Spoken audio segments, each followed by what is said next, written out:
que pues es un tema súper importante, ¿no? Ya más de 20 años del tema en nuestro país, ¿no? Y en el mundo, bueno, también algunos otros más. Un tema tan importante pues para mejorar la función del gobierno, evitar, ¿no?, la corrupción, y bueno, tenemos que ser partícipes de esta ola, ¿no?, de la transparencia y también la protección de datos personales, que también luego a lo mejor solo lo asociamos, ¿no?, a la transparencia, pero bueno, hace muchísimas otras cosas el ITEI.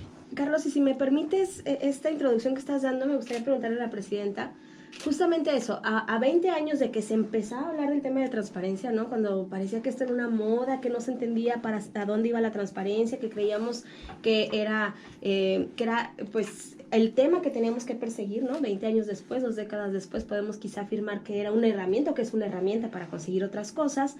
Pero ¿qué balance podemos hacer en términos muy generales, muy concretos y muy brevemente? ¿Qué balance podemos hacer de la transparencia a 20 años?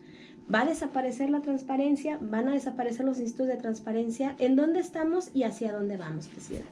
Sí, yo creo que, ciertamente como comentas, Zaira, comenzó todo esto como una moda y bueno, comenzó en el 2002 ya prácticamente por empuje de grupos de la sociedad civil que ya traían varios años tratando de empujar estas agendas. Es decir, en México comenzó en ese año ya normativamente. Por ejemplo, aquí en Jalisco fue la primera ley que fue en el 2001. Entonces, pero a tiempo atrás, pues venía empujándose y a partir de ahí, en 2002, con la ley federal comenzaron a establecerse toda esta o a surgir toda esta serie de disposiciones normativas, y no es sino hasta en el 2007 en donde ya se comienzan entre el 2005, del 2005 al 2007, a impulsar ya de manera más específica los principios sobre los que tenían que actuar todas las instituciones públicas de manera homogénea, y se establecen los principios y bases sobre los cuales se debería de garantizar el derecho de acceder a la información pública y poco sobre el tema de los datos personales. Pero a 20 años definitivamente no va a desaparecer esto, o sea, a casi 2 décadas no va a desaparecer. Al contrario, cada vez se embona más y se habitúa más al actuar de las instituciones públicas, que era algo con lo que al inicio se pensaba que iba completamente a desaparecer. Se decía que nada más era un discurso político de ciertas autoridades para de alguna manera generar más confianza con la sociedad, pero bueno, prácticamente se ha desarrollado, y a partir de la reforma del 2014 muchísimo más.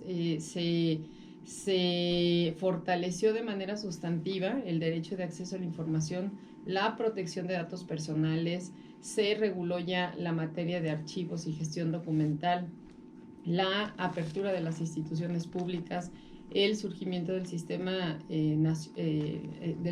nacional anticorrupción y de los locales, y por lo tanto me parece que es difícil pensar en que los institutos de transparencia desaparezcan. Es muy, muy difícil.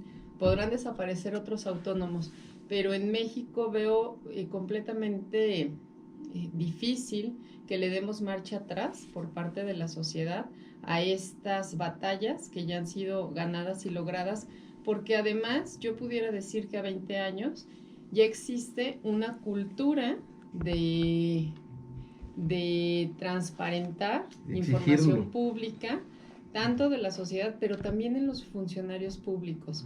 Es decir, ya lo difícil fue eso, fue transformar cómo se involucraba la transparencia y cómo se gestionaba el acceso a la información al interior de las instituciones públicas.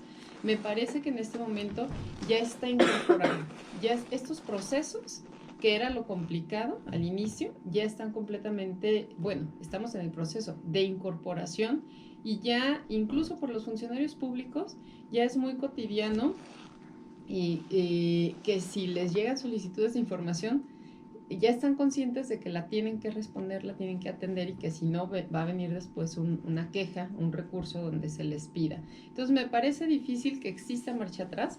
De hecho, lo que hemos visto ya en los últimos tiempos es, por el contrario, que le seguimos abonando a la transparencia o al derecho de acceso a la información para todavía potencializarlo más, y que quede más evidente de qué sirve. Porque este es el punto en el que nos encontramos. Que la sociedad ahora debe de identificar de qué le va a servir. Ya está completamente garantizado normativamente. Ya está garantizado. Y por lo tanto, ahora tenemos que decirle a la sociedad de qué le va a servir el tener información en sus manos. Esta es la parte. Y me parece que cada vez surgen más buenas prácticas, más, pues de alguna manera, instrumentos o herramientas con los cuales nosotros, los que estamos encargados de esta responsabilidad, les decimos a la sociedad, de esto te va a servir, lo puedes utilizar así y el beneficio va a ser este. Uno de ellos es el tema de anticorrupción. Evidentemente, existió o ha existido crítica de que con la transparencia no se ha disminuido la corrupción. Efectivamente, no está, sí está desde un aspecto preventivo, porque en la medida en la que abras la función pública, efectivamente todo mundo identifica que va a ser sujeto de que se vean los hechos de corrupción que se realicen. Pero lo que sí ha hecho la transparencia es evidenciar la corrupción. Eso es lo que nadie puede objetar, nadie puede decir que no sirve, porque en realidad la ha evidenciado y la ha puesto en los ojos tanto del sector público como del sector privado. Y para erradicarla se requiere primero visibilizarla, ¿no? Entonces, el hecho de que la transparencia nos permita abrir expedientes que antes estaban cerrados, pues a lo mejor la corrupción no va a quitarse de tajo solamente porque exista un instituto como los de transparencia, pero probablemente permita visibilizar y encontrar los mecanismos para combatir esa corrupción, ¿no? Exactamente. Es básicamente lo que tú señalas, visibilizarla. Eso ya por el lado de cómo la atacas.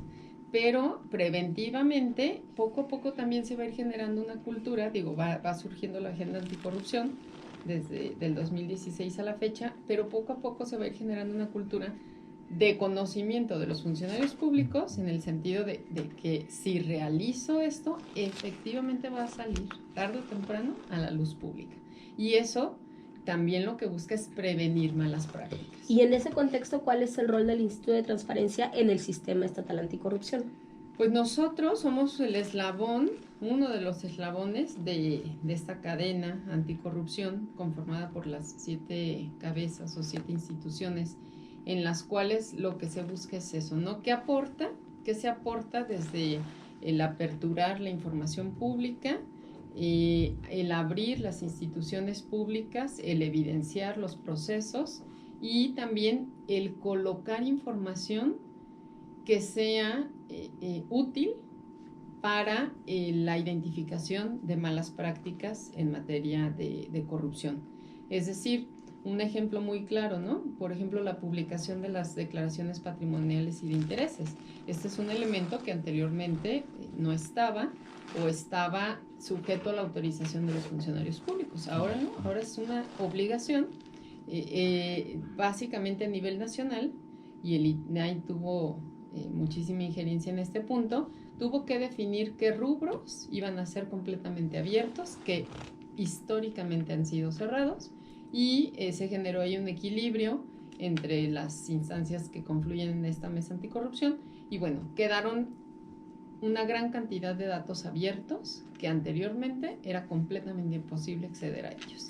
Sí, y es importante darlos a conocer, porque antes era una caja cerrada el gobierno, ¿no? Lo que pasaba ahí, pues no lo entendíamos o no se sabía. Hoy ha ido evolucionando y tú lo decías bien, Cintia, ha sido un camino largo. Yo recuerdo, por ejemplo, la modificación que se hizo para que los servidores públicos omisos, que es algo que a mí me llamó la atención, fueran los sancionados y no la institución, ¿no? Porque al final, pues, no contestaban, ¿no? Y quien quien pagaba, quien terminaba pagando las sanciones, pues era la gente con sus impuestos, ¿no? Entonces, ese tipo de detallitos, ese tipo de avances, pues se van dando poco a poco en este camino institucional. Sí, ha sido un camino largo. Sin embargo, estamos hablando de un cambio de fondo, lo que se ha buscado en todos estos años, y con la agenda anticorrupción vamos para donde mismo. Es un camino largo, pero los que sí creemos en esa agenda, y me incluyo en los que sí creemos, es que el cambio es de fondo, no de forma, no es un cambio cosmético, sino es una cirugía mayor al sistema y a la manera en cómo se manejaban los procesos administrativos, y por lo tanto esto implica años de modificación, de implementación y mucho más de consolidación. Y en el tema de transparencia, esto es lo que ha ocurrido. En todo este lapso podemos en este momento contar con información pública que verdaderamente sirve, no nada más para el tema de anticorrupción, sino para que la sociedad pueda acceder a programas sociales, para que la sociedad pueda exigir, por ejemplo, su derecho a ser atendido en cualquier clínica del Seguro Social, en cualquier clínica pública, para que los hijos también tengan derecho a exigir, los padres de familia, que sus hijos estén en escuelas con maestros completamente capacitados, que estén asistiendo. Es decir, hay una gran cantidad de temas donde la sociedad lo que tiene que hacer es identificar de qué le va a servir, contar con información que está generando el gobierno, y pensando en el gobierno, no nada más en el Poder Ejecutivo y sus secretarías. Hablemos del Poder Legislativo, hablemos del Poder Judicial. Sí. Anteriormente el Poder Judicial, prácticamente nadie pedía información, y esto tiene alrededor de 3 años que se les está comenzando a pedir información. Que cómo están resolviendo los jueces, cuánto se tardan en la emisión de los acuerdos. Es decir, anteriormente no se cuestionaba, no se veía, no se conocía qué ocurría, y actualmente ya se está accediendo también a información de este poder. Pues importante que los tres poderes rindan cuentas, pues que al final funcionan con los impuestos de todos nosotros. Pues estamos platicando en el corte también, pues todo el camino que se ha recorrido, pero el esfuerzo que se tiene que hacer porque los funcionarios públicos también pues le entren de lleno al tema. Y iba a decir que se arriesguen a darle información, pero no es que se arriesguen, es algo que es su responsabilidad, pero que pues están obligados a darla, y que pues el que nada debe nada teme, ¿no? Entonces, bueno, tenemos que transitar a un esquema en el que la transparencia sea el día a día y algo normal. Todavía estamos lejos de eso, me parece. A nivel estado, ¿cómo estamos, Cintia? Los ayuntamientos, a lo mejor el tema de los cabildos, ¿qué tal al interior del estado? Bueno, a niveles, Jalisco es un estado con avance en estas materias. Somos de los primeros, ¿no? De los sí, que más sí, no. Y generalmente tenemos un estado con, pues básicamente el ITEI ha trabajado con el 100% de los sujetos obligados, que son alrededor de más de 550 sujetos obligados, y nunca hemos hecho menos, por ejemplo, a Mezquitic, por el hecho de estar tan retirado. Claro. No lo hemos hecho menos en comparación con la atención que le damos a Mezquitic, a la atención que le damos, por ejemplo, a Guadalajara. Y son condiciones y circunstancias completamente diferentes, ¿no? Lo que hemos hecho es trabajar con todos, capacitar a todos. Lo que ha existido, o el problema que ha existido, es el cambio de administraciones, porque entran nuevos titulares, prácticamente los titulares cambian a las áreas operativas, y es comenzar cada 3 años con este nuevo involucramiento de los que llegan. Y en esto es donde hemos tenido como esos atorones, por así decirlo, en donde no ha permitido que se institucionalice las capacidades de las autoridades municipales al 100% por los cambios de administración. ¿Qué buscaríamos nosotros, o qué es lo que yo considero que debe de ocurrir?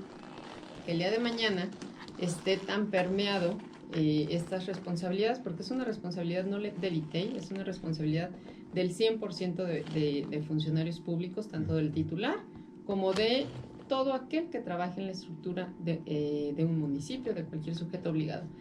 Yo esperaría que el día de mañana se institucionalicen los procesos de cualquier institución pública o de los municipios, de tal manera que el que llegue, si llega el titular y los regidores y directores, no modifiquen esos procesos institucionales y por lo tanto lo único que hagan pues es cambiar de titulares y no de los procesos, porque esto es lo que nos ha afectado. Y en este cambio de administración que tuvimos, la más reciente, que fue en el 18, tuvimos un cambio de comportamiento interesante. Se capacitó el 100% de presidentes municipales y su personal. Tuvimos hemos tenido, bueno, cerramos el 19 con muchísimos más recursos de revisión y de transparencia, es decir, las quejas que interponen ante el ITEI y la sociedad, que a mí en lo particular me dio mucho gusto porque ya se les pregunta más, o sea, claro. Hubo municipios del interior del estado que en su vida les habían hecho una solicitud de información, como por ejemplo Sayula, y terminó Sayula con más de 200 recursos, no sé cuántas solicitudes de información tuvo, pero tuvimos también San Juan de los Lagos, Tala, Santa María del Oro, Villa Corona, es decir, municipios a los que anteriormente nunca se les preguntaba, ahora se les pregunta. Eso por un lado. Por otro lado, no tuvimos multas, no tuvimos arrestos administrativos, lo que era muy común para presidentes municipales y municipal que los tenían a veces, ¿no? y multas económicas, bueno, eran lo más frecuente en el ITEI, arrestos administrativos, llegamos a tener 10 en los últimos años del ITEI, y en el 2019 ni multas económicas ni arrestos. Sin embargo, sí crecieron las quejas. ¿Qué es lo que ocurrió? Que se les preguntó más, sin embargo, yo insisto, como ya está permeado más la responsabilidad, ya los presidentes municipales o su equipo estuvieron mucho más al pendiente de estar atendiendo el requerimiento que el ITEI les hacía para no incurrir en que se les impusiera alguna multa económica y mucho menos el arresto. Eso es algo, es un comportamiento que yo celebro. No sé si esté permeado o no esté permeado todo el tema en toda la estructura municipal de los municipios más alejados. Sin embargo, lo que sí es que al menos los titulares tomaron muchísimo más medidas para que no se fuera a una segunda medida de apremio, que sería la multa económica. Presidente, hoy tuvieron un evento importante en el Ayuntamiento de Guadalajara. Sin duda es un precedente. Me han contado por ahí que es muy complicado hacer versiones públicas, por muchas razones, ¿no? O sea, o puedo suponer que es muy complejo hacer versiones públicas. Y en la herramienta que dan a conocer el día de hoy, bueno, preguntarle cuáles son los antecedentes, por qué surge esta necesidad, cuáles van a ser los alcances de una herramienta, de un software como Test Data, como le han nombrado a esta herramienta, ¿para qué va a servir?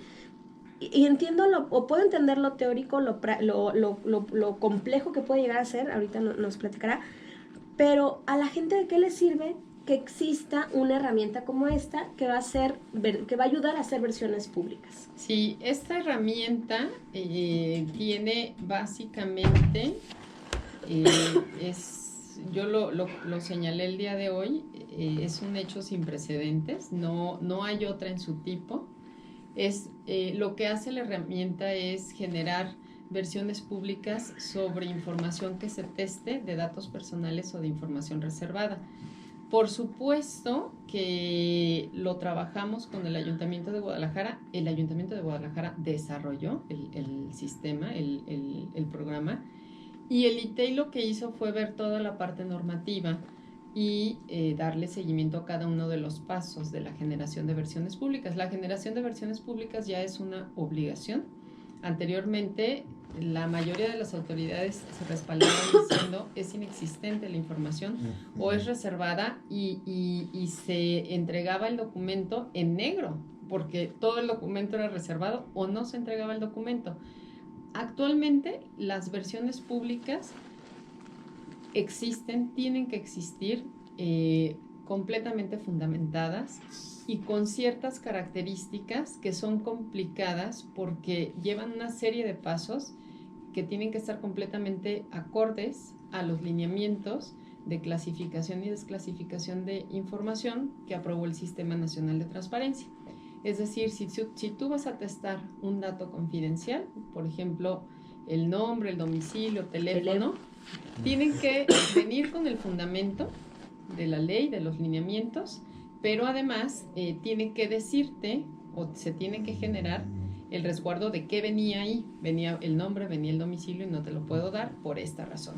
Si vas a generar el testado de información reservada, también tiene que venir su sustento de acuerdo a determinada causal de la ley y conforme al procedimiento que establece los lineamientos. Realizar este proceso implicaba que entretenimiento, o sea, en tiempo. ¿Por qué?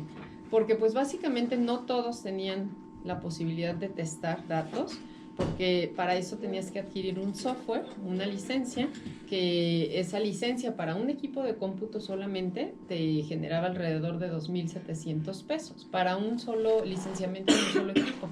Imagínense, por ejemplo, un Supremo Tribunal de Justicia donde todos los magistrados tienen que, y todas los secretarios tienen que estar testando las sentencias, que es obligatorio que publiquen todas. Imagínense, por ejemplo, un ayuntamiento de Guadalajara, un ayuntamiento de Zapopan, que cuánto personal, cuántas direcciones no tiene y cuánto no era el costo de adquirir ese software con licenciamiento para todos. Llegamos a sacar por ahí cálculos de ejemplos de sujetos obligados que han llegado a pagar hasta 1,700,000 pesos para tener licenciamiento en todos sus equipos de cómputo que se requería. Por lo tanto, el que se haya trabajado este programa, pues básicamente, ¿qué es lo que se generó? ¿Cuál es el producto? El producto es que se genera un programa que va colocado en 1, en 2, en 20, en 50, en todos los equipos de cómputo que requiere el sujeto obligado y en todo aquel que esté facultado para testar. Y al momento de estar testando el dato, en automático te va generando el fundamento. Es decir, para el funcionario público es una maravilla porque ya no tiene que estar llevando a cabo ese procedimiento que en ocasiones incluso lo hacían con marcador negro y después lo digitalizaban el documento. Pero resulta que después que el ciudadano lo obtenía, a veces hasta se veía lo que había de fondo, ¿no? Es decir, se generaban versiones públicas completamente con muy baja calidad, arcaicas, sin certeza del procedimiento que se estaba llevando por parte del sujeto obligado y pues con una gran responsabilidad por parte del sujeto obligado por ese motivo, ¿no? Entonces, ahora con esto le damos adiós a toda esa parte porque ya todo quedó automatizado. ¿Cuál es el beneficio para el ciudadano? El ciudadano va a poder contar con versiones públicas de calidad, con certeza de que lo que le están dando está completamente sustentado y fundamentado en ley, en los lineamientos, pero además también en tiempo. En tiempo se va a ahorrar muchísima la generación de versión pública, porque incluso estas versiones públicas se van a poder generar desde los documentos que ya estén publicados en portal de internet y no nada más aquellos que el ciudadano pida a través de una solicitud de información. Presidenta, si bien es cierto que esto ya existe un software, la pregunta es, ¿deberá ir acompañado por capacitación? Porque el software te va a poner ahí el fundamento. Pero, y la capacitación, porque también debes saber cómo testar. Vamos a una pausa y ahorita nos contestas. Regresamos aquí en I24/7, estamos con la presidenta del Instituto de Transparencia, Cintia Patricia Cantero Pacheco. A ver, nos platicabas, presidenta, de la novedad de este programa, de este software, que incluso ya tienes invitaciones para llevarla a nivel nacional. Nos decías que es un asunto sin precedentes, pero lo que yo te preguntaba antes de irnos a un corte era, debe de seguir las capacitaciones a las personas de las unidades de transparencia, porque efectivamente no es un asunto sencillo hacer una versión pública, porque aunque conozcas la ley, aunque pueden surgir dudas, por ejemplo, si algunas firmas de personas que no son funcionarios públicos deben testarse, cuál sería el argumento, las fotografías de algunos currículums, ¿se testan o no se testan? ¿Cómo es el procedimiento? ¿Va a seguir una capacitación paralela a la existencia de este software? El software ya está, está completamente para utilizarse ya desde este momento. ¿Y se va a compartir con otros municipios?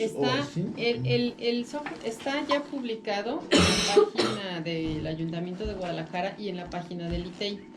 Cualquiera lo puede descargar ya en este momento y va a ser descargable a cada equipo de cómputo que lo necesite. ¿Gratis? Gratis, completamente gratis, que este fue pues un logro y el convenio que se generó con el Ayuntamiento de Guadalajara para que pudiera ser compartible al 100%. Lo cual hay que reconocer al ayuntamiento por haber hecho esta pues aportación, porque no nada más la hace a los sujetos obligados en Jalisco, que son más de 500, sino que la intención es hacerlo extensivo a todos los órganos garantes del país a través del Sistema Nacional de Transparencia, para que estos a su vez también lo puedan utilizar en los demás sujetos obligados, y bueno, estaríamos hablando de un alcance de más de 8,000 sujetos obligados en el país, pero también puede servir para particulares, es decir, como está la herramienta completamente disponible tanto en el portal del ITEI como en el portal del Ayuntamiento de Guadalajara, pues prácticamente puede descargarlo cualquier persona. Ahí mismo se van diciendo las instrucciones de cómo utilizarlo en caso, por supuesto, de que se requiera capacitación. Bueno, claro que podrán acudir al ITEI para poderlos apoyar. Al Ayuntamiento de Guadalajara, lo que estamos buscando con el tema al menos de los órganos garantes o de las entidades es que podamos adaptar la ley de cada estado, porque evidentemente este está adaptado a la ley de Jalisco. Sin embargo, pues es un paso que ya el Ayuntamiento de Guadalajara mostró completa disposición. Ese trámite se hará a través del ITEI, donde si cada entidad lo solicita, bueno, lo adaptamos para que ya pueda ser utilizado por cada estado. Mientras tanto, la intención, el propósito es que lo pueda utilizar todos los sujetos obligados del país, que puedan revisarlo y que lo conozcan. Por supuesto, hay áreas que se podrán ir mejorando o aspectos, bueno, se podrán ir mejorando poco a poco. Hay un gran catálogo de información ya cargada, de datos, por ejemplo, personales, es decir, todos los que en este momento establece la ley y que van de acuerdo a los lineamientos, están completamente cargados. Sin embargo, si existe algún otro dato en particular que cada sujeto obligado quiera continuar cargando, lo podrá hacer. De tal manera que lo que evite sea retrabajar sobre cada versión pública que se genera. Nada más así una pregunta. ¿Cuánto costó hacer este software y quién lo pagó? Hoy lo dijo el presidente. No costó, no tuvo un costo adicional porque no fue una herramienta que contratara el ayuntamiento, sino el único costo fue la inversión de horas hombres de su gente, que del área de programación, del área de innovación y el área, por supuesto, de transparencia del Ayuntamiento de Guadalajara, el área del ITEI, de protección de datos personales, que estuvo el director y su gente completamente desarrollando este proceso, este proyecto, alrededor de un año, y bueno, finalmente lo tenemos, y es una herramienta que, insisto, está completamente apoyada en el uso de las tecnologías de la información, precisamente, no nada más para facilitarnos a los sujetos obligados, sino también que el ciudadano también se vea beneficiado con tener información mucho más ágil, mucho más comprensible, porque algo que va a permitir esto es que se homogenice el proceso de la generación de versiones públicas, que no lo haga de una manera Guadalajara, de otra forma Zapopan, de otra manera el Tribunal de Justicia, sino que todos podamos utilizarlo y que también el ciudadano vaya encontrando facilidad en esta homogenización de procesos de las dependencias. Y ante el alcance de este software y ante el exhorto que hizo el día de hoy por la mañana el comisionado Oscar Guerra, me permite preguntarte, Presidenta, si este trabajo lo llevarás como coordinadora de los organismos garantes del Instituto de Transparencia a nivel nacional. Y bueno, brevemente, ¿cómo va tu agenda? ¿Cómo están tus trabajos ante los demás organismos de transparencia a nivel nacional? Es uno de los procesos que definitivamente, de los productos que definitivamente se van a poner a disposición del Sistema Nacional de Transparencia. Nos parece que es una buena práctica que se debe de implementar. Y como estos se están llevando la propuesta también, por ejemplo, de los contenidos en académicos para los niños de cuarto de primaria, que es uno de los productos ya completamente terminados aquí en Jalisco, donde a los niños de cuarto de primaria en Jalisco, que son alrededor de 137,000, ya se les está impartiendo o se les está entregando este cuadernillo con los contenidos completamente adaptados en materia de acceso a la información, de que reconozcan su derecho a pedir información, a contar información, también a exigir rendición de cuentas de sus autoridades, y por otro lado también que es relacionado con el derecho a la protección de datos personales y la privacidad.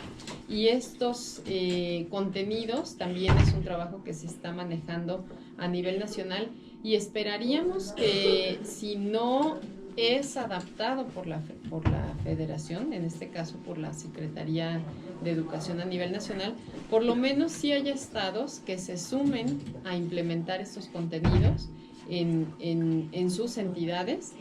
Considero que el mejor aporte que podemos dejar, precisamente para que no existan retrocesos en exigir la democracia, y para esto exigir estar bien informados, pues una de ellas es educando a los niños y a los jóvenes.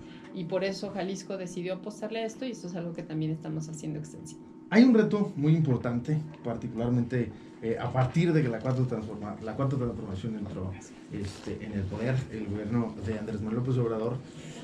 Considero que hay un ataque a los organismos autónomos, ¿no? Particularmente Comisión de Derechos Humanos, ¿no? Algunos otros organismos autónomos a nivel federal, el propio INAI, exactamente. Luego, ahí hace algunas cosas el presidente que no están o no deberían y hace anuncios, hace anuncios, exacto, temerarios. Reservan información. Entonces, en este contexto, ¿cómo deben de reaccionar los organismos autónomos a nivel federal ante estos embates? Porque los organismos autónomos, el INE, etcétera, yo creo que son de los grandes avances democráticos que hemos tenido en este país. ¿Cómo los podemos cuidar? Sí, yo creo que la sociedad los debe de cuidar, debe de exigir la permanencia de los órganos autónomos, en tanto le sirvan al ciudadano. Aspiraría que el día de mañana no tengamos, por ejemplo, órganos de transparencia, porque esto significaría que ya todas las instituciones entregan información y están completamente habituados, y ya no es necesario sancionar a nadie para que hagan o operen de esta manera. Ese sería el objetivo, no que perduren por siempre. Entonces, mientras que cumplan con el objetivo, me parece que debemos de defenderlos. Estamos con estos cambios de administración. A mí me parece que es natural que existan los ajustes que se requieran. Sin embargo, si se dan cuenta, en los últimos 2 años, en el último año, justo con el cambio de administración, el INAI, hablando a nivel federal, el INAI ha sacado de sus mejores resoluciones, ya en los últimos años, donde ha pedido información delicada. Y sí hay mucho ruido de por medio en comentarios. Sin embargo, está entregándose la información. Se han generado ya esos como vínculos por debajo del discurso, donde están garantizando la entrega de la información. Lo de Medina Mora, me acuerdo, por ejemplo, también, que es, la Constitución dice que un magistrado, cuando se retira, tiene que explicar por qué, y no se entregó. Bueno, un tema ahí. Sí, hubo una entrega de lo que el ciudadano pidió, de lo que se pidió. Sin embargo, ahí el punto estuvo en que no pidió exactamente lo que en realidad quería pedir, y el INAI lo que garantizó es que entregara lo que escribió. Para eso sirve la transparencia, para eso sirve el acceso a la información. Se evidencia que no se cumplió con ese requisito, y bueno, finalmente lo que el INAI hace es ordenar la entrega del documento. Muchísimas gracias a Cintia Cantero por acompañarnos Gracias hoy con a este ustedes. tema tan interesante, que es pues de interés público. Da para mucho. Da para mucho, aquí podemos estar 2 horas. Muchísimas gracias Con por el café. acompañarnos. Muchas gracias a ustedes y pues encantada de acompañarles. Un tema apasionante. Un tema apasionante que tendremos que seguir trabajando. Muchísimas gracias por acompañarnos el día de hoy, Sara. Gracias. Bueno, yo fui Carlos Enciso y nos vemos el día de mañana. Que pase una excelente tarde.